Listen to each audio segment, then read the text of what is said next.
Apa dosanya? Apa salahnya? Berapa triliun negeri ini pernah dirugikannya? Berapa sumber daya alam, minyak, batu bara, nikel, uranium yang pernah dijualnya ke luar negeri? Berapa BUMN perusahaan yang pernah dijualnya aset-aset negara? Ada yang pernah dia jual? Dia hanya mengajak anak muda yang selama ini pencandu narkoba menjadi bertaubat kepada Allah. Dia hanya membangkitkan semangat anak muda yang selama ini berzina menjadi orang-orang yang takut kepada Allah. Dia hanya mengajak mereka yang memakai baju hitam, pakaian hitam, berubah menjadi pakaian putih. Mereka berusaha untuk memutihkan catatan amal baik mereka di hadapan Allah. Dia hanya menyadarkan umatnya supaya sadar bahwa politik itu penting. Angkatlah pemimpin yang adil dan amanah. Dia hanya sedang mengajak umatnya supaya jangan memilih pemimpin kafir. Salahkah perbuatannya? Tidak. Dia tinggal negara demokrasi. Dalam dunia demokrasi, siapapun berhak untuk mengajak menyuarakan kebenaran. Dia tidak melawan sultan, dia tidak melawan ulil amri, dia tidak melawan siapapun. Dia hanya melawan ketidakadilan. Hari ini saya berangkat setelah sholat subuh menuju airport, naik pesawat. Setelah naik pesawat, naik mobil. Setelah naik mobil, jalan macet, saya mesti turun naik sepeda motor. Setelah naik sepeda motor pun juga tidak bergerak, jalan kaki. Akhirnya sampai kemari. Dalam hati saya berkata, celaka betul orang yang mengatakan kemarin katanya tidak ada akan menyambutnya. Sudah 3 hari, saya pikir 3 hari tidak ada orang lagi. Saya akan datang bisa duduk berdua dengan beliau. Saya tidak datang mau ceramah, saya tidak datang mau tausiah, saya tidak datang mau tabligh akbar. Ternyata yang menyambutnya seramai ini, sebanyak ini, orang berjalan kaki, anak-anak muda berjalan kaki, orang tua, ibu-ibu duduk di pinggir jalan. Apa yang membuat mereka datang kemari? Satu, cinta. Lahu baru ni'aliha ahabbu ilayya wa asfadi balwaha, kata Qais. Debu yang menempel di sandal Laila lebih dapat menghilangkan rasa sakit dan duka. Hanya cinta kepada Laila, apalagi cinta kepada zuriat Nabi Muhammad sallallahu alaihi wasallam.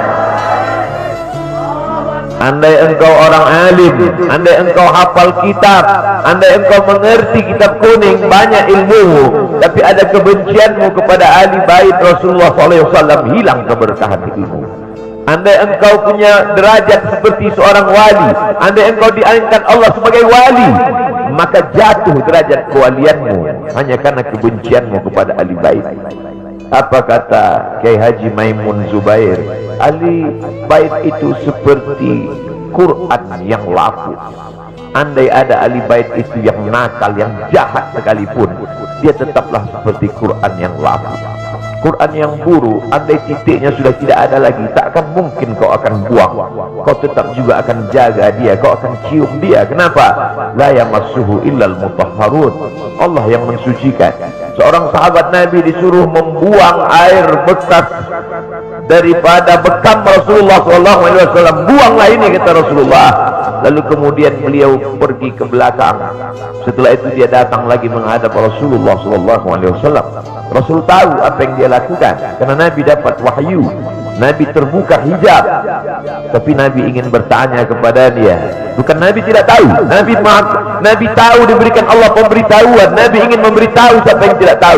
Kemana darah bekam tadi kau buat, kata Nabi. Ku minum ya Rasulullah. Mengapa engkau minum? Karena aku tahu bahwa darah yang mengalir dalam diriku membuat aku haram tersentuh api neraka.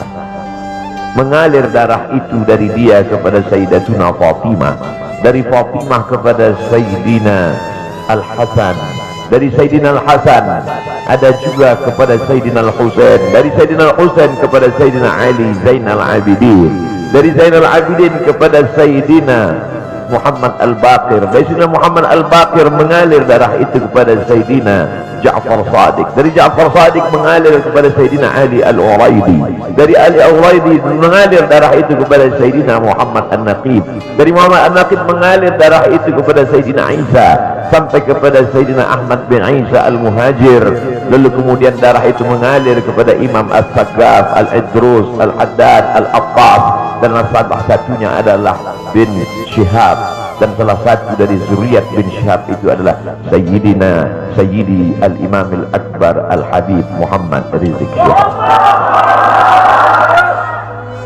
Kalau mau hidup tenang, beliau sudah tenang dengan anak menantunya, dengan cucunya, dengan ilmunya.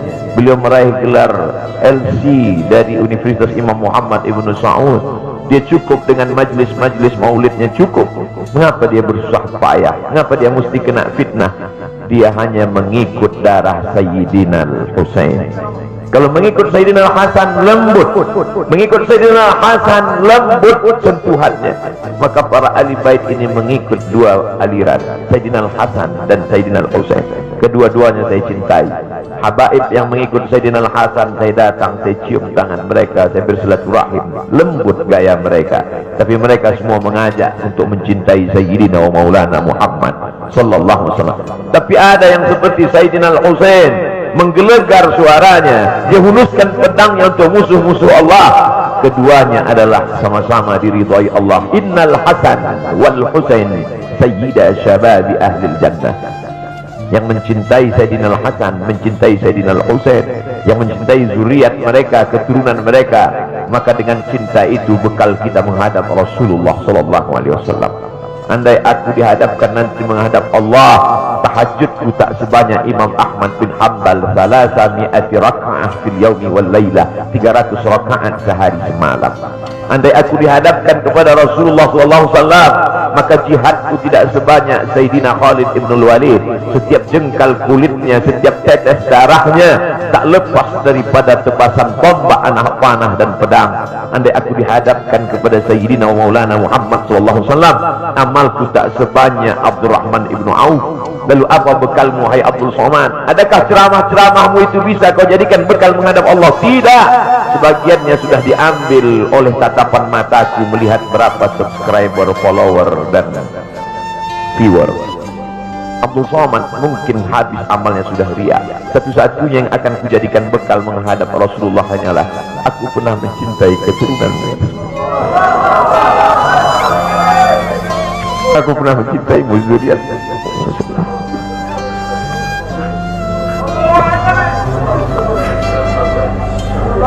Wahai para pelaku pembuat dosa, wahai para pezina, wahai para peminum khamar yang belum bertaubat, kalau kalian belum sanggup untuk berbuat baik, kalau kalian belum mampu untuk beramal saleh, paling tidak jangan kalian sakiti zuriat Rasulullah.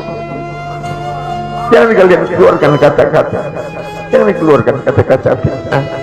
Bagaimana kalian akan menghadap Rasulullah? Bagaimana kalian akan menghadap Rasulullah?